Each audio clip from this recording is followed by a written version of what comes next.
Shalom Haverim, this is James Trim here.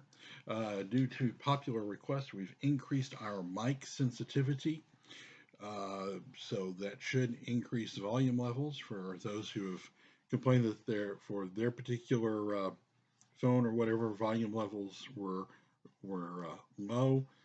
Um, on my system, they were high enough to hear readily, but we went ahead and increased the mic sensitivity, so your volume level should be higher. Today's study will be on Psalm 22, and it will focus on this as a messianic psalm, obviously, dealing with Messiah ben Yosef, Messiah in his coming to suffer and die. And we're going to focus a lot on Psalm 22, verse 17 in Jewish editions, verse 16 in Christian versions, and pretty much in secular versions too, as well, um, which says, "For the dogs have encompassed me, a company of evildoers have encompassed me. They have pierced my hands and my feet." And there's a great controversy about this passage that we will discuss as we continue this study. We do have handouts as usual, and you can click on, or you can go look at the description of this video to get the link to the handouts. You can also find a link there for a link to donate, which is very important because we need you guys to support this work with your donations. And you can just click on that link, or you can send donations to donations@wnae.org. This is very important. I cannot do this work without you. The research time and then putting the handouts together and making the videos is substantial. In addition to that, we maintain a free blog and a free social media website at NazareneSpace.com for our social media, and Nazarene Judaism. Well, we have a site at NazareneJudaism.com, and then at NazareneSpace.com/blog, we publish a blog regularly, nearly every day, which has also well-researched material. And you can also go to the search bar there, because I've written over 500 blogs at that site, and you can search under any term you need to look for a subject that you might find interesting or that you are looking for information on. I get so many emails from people asking me for information, and I just send them the link. It's already in the blog, and you can just go there and search and can find that information very easily. So lots and lots of subjects have been covered there. This restoration of the ancient sect of the Nazarenes um, is not a work I can do by myself. I really need your help to do it. And so I hope you'll strongly consider donating to help us pay, literally to help us pay the bills, because it's touch and go each month on our ability to get that done. Okay, so our first handout is titled Psalm 22 in the Messiah ben Ephraim. And the purpose of this particular handout is to make it very clear that in rabbinic sources, particularly Midrash Bashita Rabbati, that the Psalm 22 is in fact recognized as a messianic prophecy, because sometimes when I'm talking with rabbinic Jews, they deny that anything in Psalms is prophecy, much less messianic prophecy. But the Midrash Bashita Rabbati makes it very clear that, in fact, the rabbis did, in fact, recognize Psalm 22 as speaking of Messiah, and specifically of Messiah ben Ephraim. Let's look first at Bashita 36:2, and we're using the version translated by William B. Broad, Yale University Press, pages 680 through 681 here. It says, during the 7-year period preceding the coming of the son of David, that's Messiah, the son of David, which is the kingly Messiah. We'll do we'll do a video teaching at some point in the future on the Messiah ben Ephraim and the two Messiah theories, the Messiah ben Ephraim and the Messiah ben David, also called Messiah ben Yosef and Messiah ben David, which are not really two Messiahs, as it turns out. They're two comings of Messiah.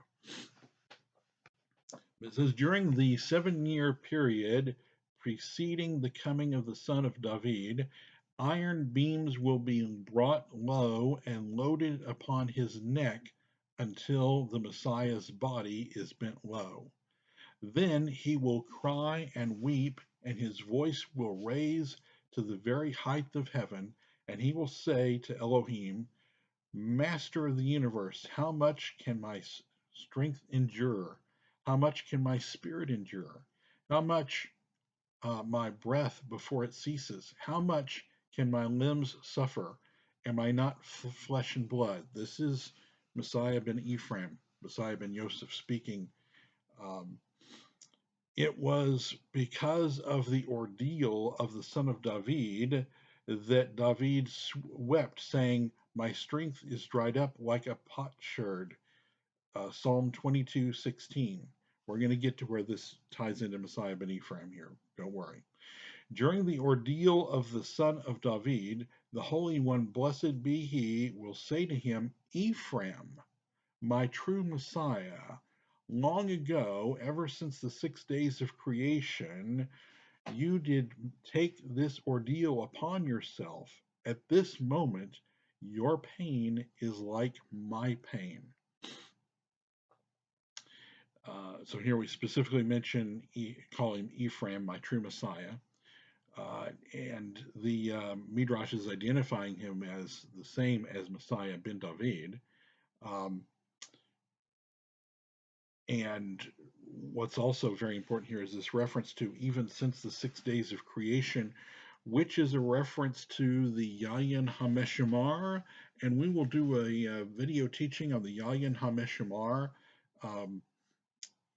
when we do a teaching, when we do a video on that subject around Passover. However, I'll try to remember when I put the links in the video description to include a link on the Yayin HaMeshemar.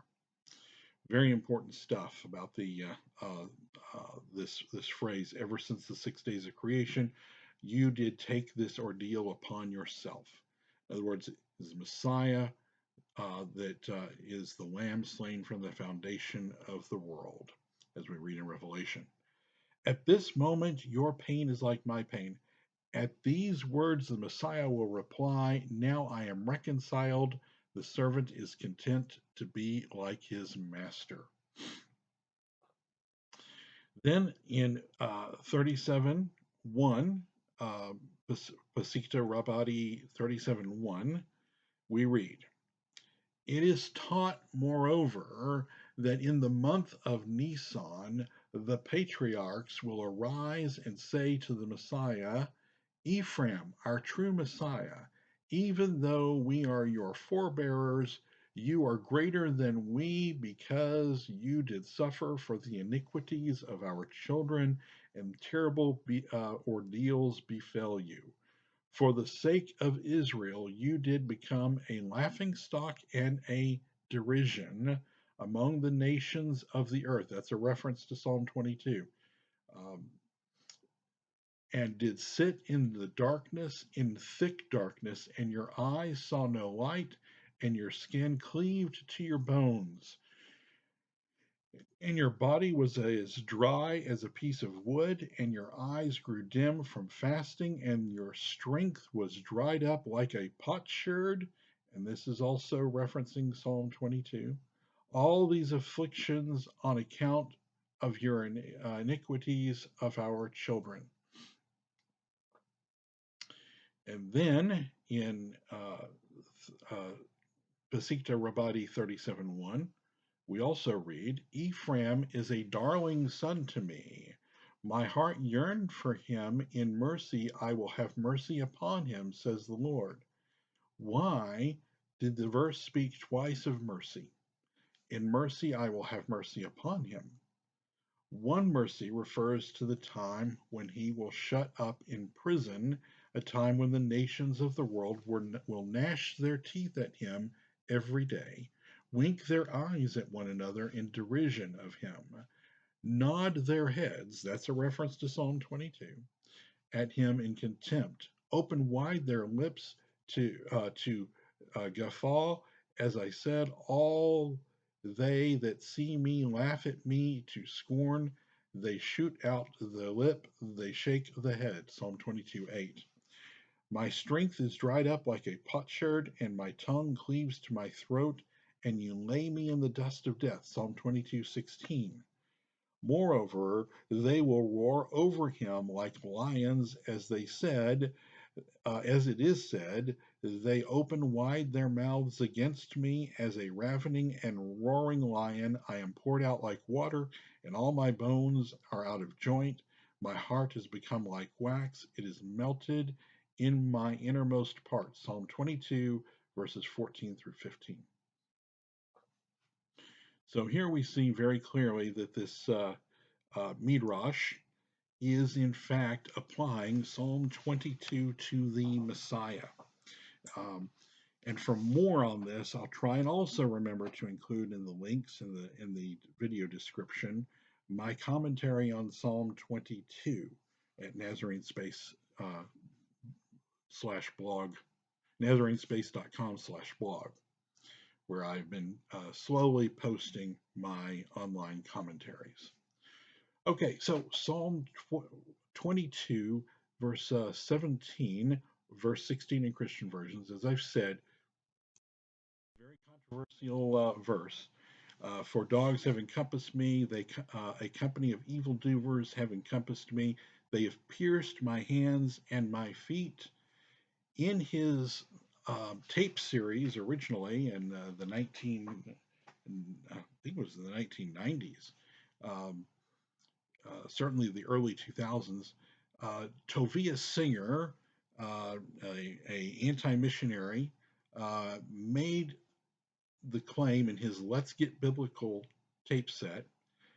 He made the outrageous claim and false claim, demonstrably false claim, that Christians changed Psalm 22:16 or 22:17 to read, they have pierced, rather than the alleged original reading, like a lion.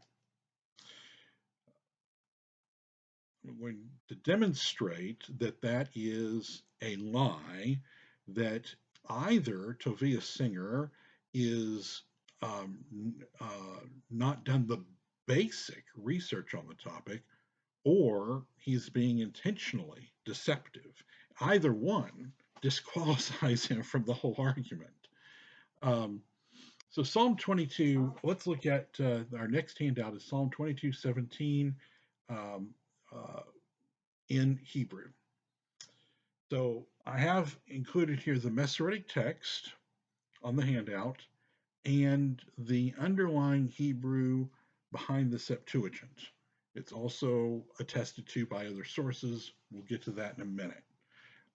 But to keep things simple, the KJV, for example, is relying on the underlying source of the Septuagint for Psalm 22. Its reading of Psalm 22. And you might think that these are identical at a glance, but if we look very carefully at the well, Hebrew reads right to left, but to make it simple, if we look at the words left to right, the third word to the left is in the Masoretic text ka'ari, and that word means like a lion, because kaf, the initial letter, can be a prefix in Hebrew, meaning like. like or as or thus or just as. In this case, like, apparently. And then the Aleph Resh Yud is Ari, lion. So like a lion. However, if we look at the corresponding word in the underlying Hebrew of the Septuagint, we see that the Yud is replaced by a Vav. And so instead of Ka'ari, we have Ka'aru, and Ka'aru, the Vav is a suffix in Ka'aru, meaning they, or it's a verb that they are doing something, and Ka'ar means to pierce. So Ka'ari, or Ka'aru, I'm sorry, means they have pierced. So there's only one letter difference between these two readings. And the one letter is the difference between a yud and a vav. This is an extremely common scribal error in ancient times, where a scribe would miscopy a yud for a vav or a vav for a yud. And, um, and so that's what we're looking at here. If you look at this, you can see very clearly that, and you can imagine how a yud with a long tail might be mistaken for a vav, or a vav with a short tail might be mistaken for a yud, um, or a vav on which the some of the ink had flaked off of the paper might be mistaken for a yud. Um, and so that's what we have here. This is very important right off the bat because this is clearly an unintentional scribal error. It's an error in that a scribe made inadvertently. Nobody intentionally changed this. That right there disqualifies everything that the inflammatory statements made by Tovia Singer. He either is unaware of this or he doesn't care. He's being dishonest and trying to create the impression that somebody was being dishonest and intentionally changed this text when he knows it's not true. Okay, so this is extreme dishonesty on the part of either dishonesty or ignorance, and I have a hard time believing it's ignorance because all you have to do is really look at it in Hebrew to see this, much less know some basics about ancient textual criticism and the types of scribal errors that we commonly see in ancient Hebrew documents. Okay, so again, that information is here in the handout to explain the difference between Karu and Kari in Hebrew.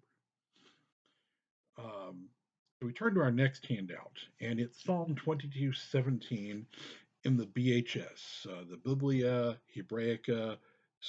I I never can pronounce the last word. It's German, and it's for the standard scholarly Hebrew edition of. In fact, I've got it right here. Let me grab it.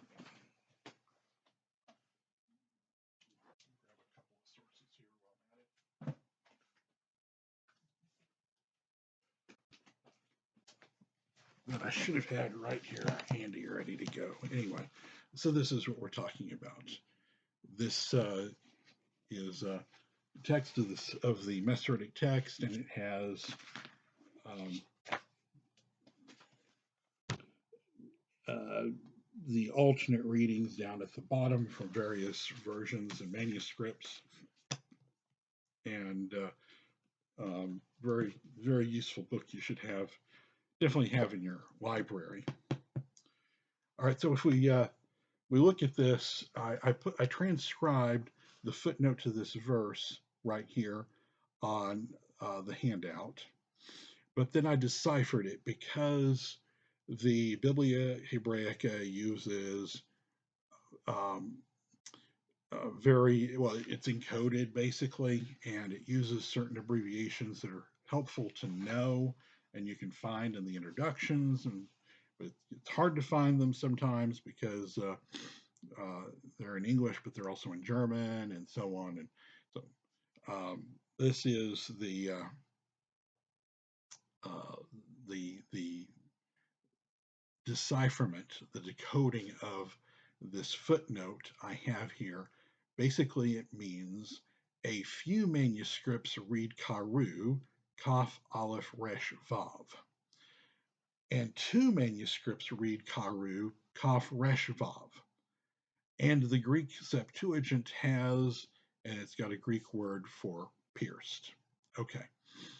Um, so, in other words, while most Masoretic text manuscripts read kari, like a lion, several read they have pierced, with two possible spellings of the word, some with an aleph and some without an aleph. Okay. Let's now turn to so not all Masoretic text manuscripts they have like a lion. Some of them have they have pierced. Now let's look at the Aramaic Bashita. That's our next handout. And this is one of many editions of the Aramaic Bashita. Again, if you can read Syriac script, it's handy to have in your library. I did not put it in Syriac script here because I figure a great many more people can read Aramaic script, standard Aramaic script, Kitav Asherim we call it, and this is uh, the Hebrew word, or sorry, not the Hebrew word, the Aramaic word um, is bezau, and it's actually the first word there in the three words for they have pierced my hands and my feet. And if you know Hebrew, you can recognize the second two words very easily. If you take the aleph off, you can see it's my hands. And the second word is regel, from the Hebrew root regel. It's well, the root isn't regel, but the same Hebrew word is regeli, which is my feet, or my legs, or my feet. In this case, my feet. So they have pierced my hands and my feet. That is the reading of the Aramaic Bashita text. Now, some will say that the Aramaic Bashita is a Christian version. It's not. And in the future, we'll do a whole video on the Jewish origin of the Bashita Tanakh. But that's beyond the scope of the video that we're doing today. So I can prove and demonstrate that the Aramaic Bashita Tanakh is of Jewish origin. But again, we just kind of have to put a pin there and cover that another time because that's a whole video by itself. But that word definitely means they have pierced. And in fact, you can tell that there's a vav on the end of that first word, which is the verb. And if you, so that vav means they, just like it means in Hebrew. And so the ancient Aramaic literal translation, known as the Peshitta of the Tanakh, has they have pierced. Let's turn to our next handout, which is the nail in the coffin of Tovia Singer's arguments. Let's look at the oldest extant Hebrew copy of this psalm, which was found among the Dead Sea Scrolls. And if we look at, for English speakers at least, the best way is simply look at this book here, which is kind of dirty because it's it's a book that I have used in my library for many years. It's definitely a book you should have in your library. Of course, it's in English, so it's helpful in some ways, but it's much more helpful to actually look back at the actual Hebrew text of the Dead Sea Scrolls. So let's look at this, and if we look at pages 518 through 519, it says,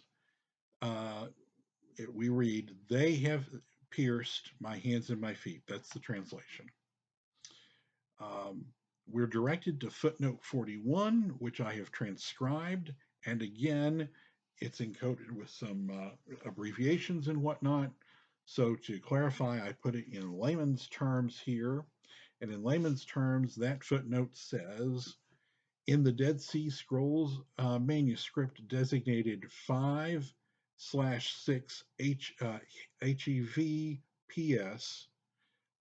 some Masoretic text manuscripts and the Septuagint, the reading is they have pierced, while most Masoretic text manuscripts read like a lion are. A header above this section of Psalm 22 in this book reads Psalm 22 is a favorite among Christians, since it is often linked in the New Testament with the suffering and death of Jesus. A well known and controversial reading is found in verse 16, where the Masoretic text reads, Like a lion are my hands and my feet. Notice the awkward wording there, and we're going to talk about that in our next handout. But remember that the scholars of the Dead Sea Scrolls Bible, which is, by the way, by Abegg, Flint, and Eugene Ulrich, this is really a nice companion edition to this book, The Dead Sea Scrolls, a new translation by some of the same guys, Weiss, Abegg, and Cook. And you can see this is also in kind of poor condition because I use it. It's a staple library item that you should have, in English at least. So the header to this section says Psalm 22 is a favorite among Christians since it is often linked in the New Testament with the suffering and death of Jesus. Um, A well known and controversial reading is found in verse 16, where the Masoretic text reads, Like a lion are my hands and my feet, whereas the Septuagint has, They have pierced my hands and my feet. Among the scrolls, the heading in question is found only in the Psalms scroll found at Nahur Hever, abbreviated 5/6 HEV Psalm or HEVPS, which reads, They have pierced my hands and my feet.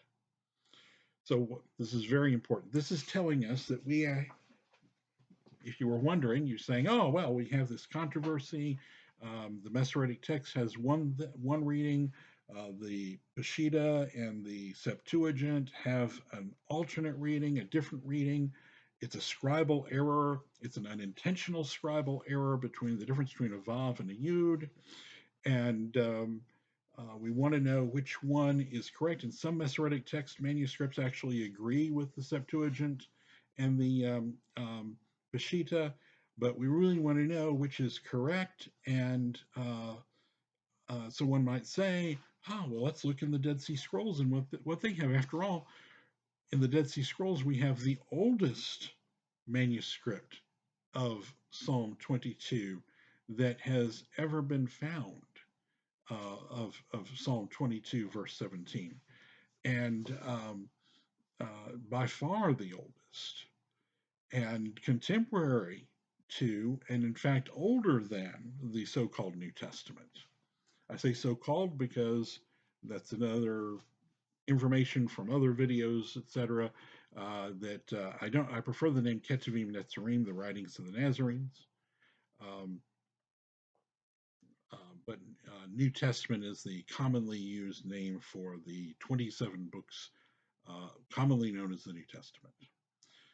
By the way, Psalm 22:17 or verse 16 in Christian versions is never quoted in the so-called New Testament, but that's why it says it's a favorite of Christians rather than saying that it is used in the New Testament. It's not.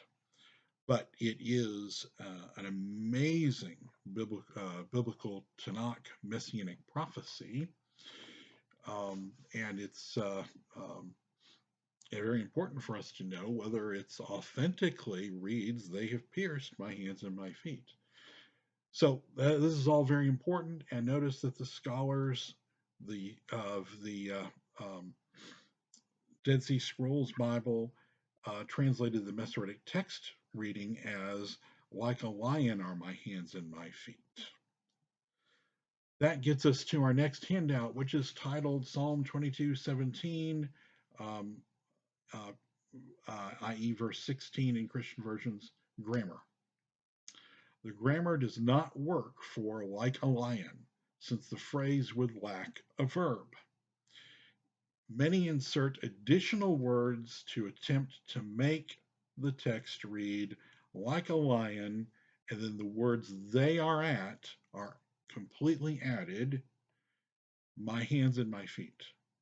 The understood verb being does not work here because like a lion are my hands and my feet uh, makes a much makes as much sense as like a pizza are my hands and my feet. In other words, it doesn't say they are at. That's not there. And if we just put the understood verb of being there, um, like a lion are my hands and my feet, that just doesn't make sense. How can my hands and my feet be like a lion? Um, and that just doesn't even make sense any more than like a pizza are my hands and my feet. That's not something that hands and feet can be like. Okay, so let's look at the last handout conclusion. Um, let's review the facts here. One, only the Masoretic text, which originated in the 9th century CE, has like a lion. Even then, some copies have they have pierced. We're actually talking about um, the manuscripts or actual translation versions. Two, all other versions, and I'm not counting Targums here as versions, uh, all other versions, because Targums are paraphrases, including the Greek Septuagint and the Aramaic Bashita Tanakh, read, they have pierced. The error itself is an ancient scribal error and not an intentional change by anyone.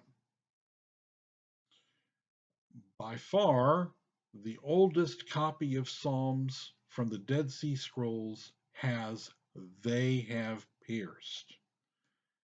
The reading like a lion does not fit the grammar of the passage. It just doesn't.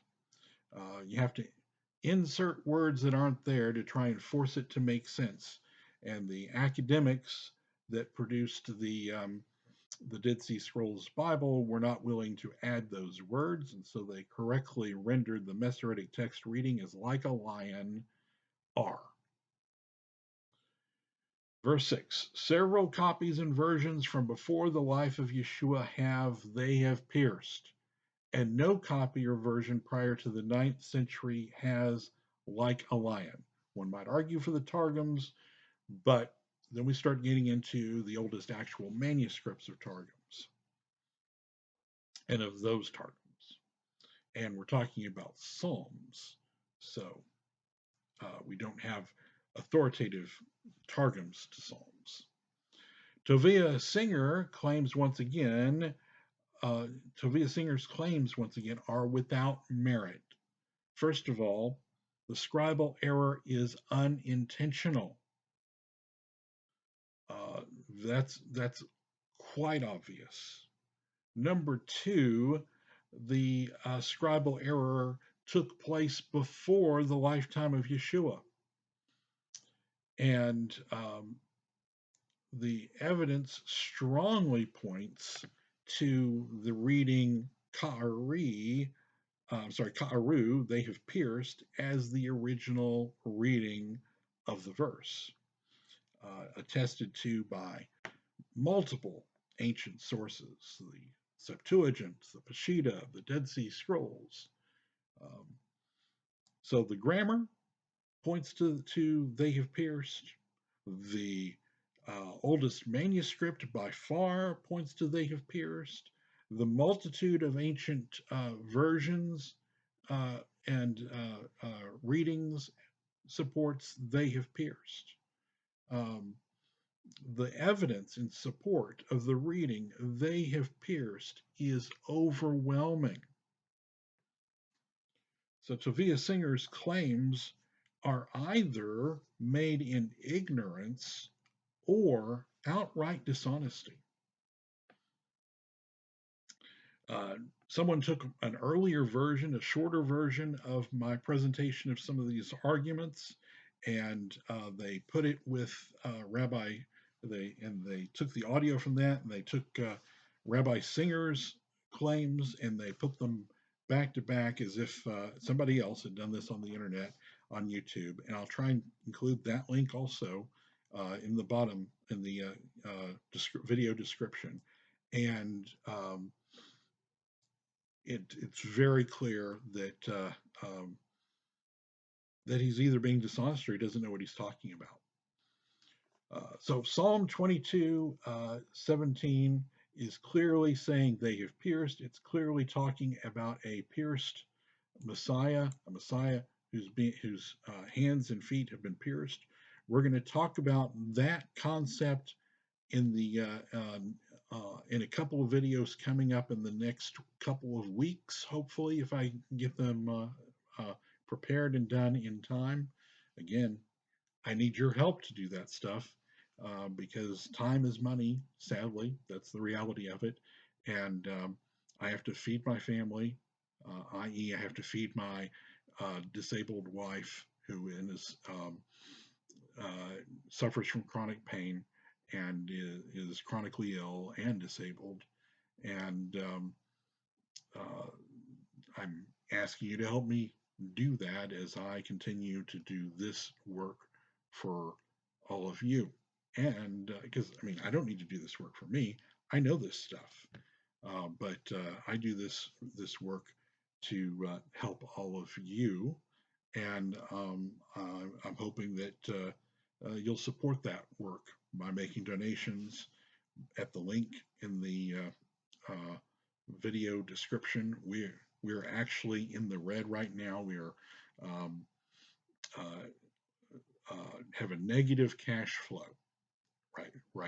This last week to 2 weeks, we've been having a negative cash flow, and it's going to get very bad for us if that continues much longer. That's all I can say. And so I hope this video has been helpful for you and that you've learned uh, a lot about Psalm 22.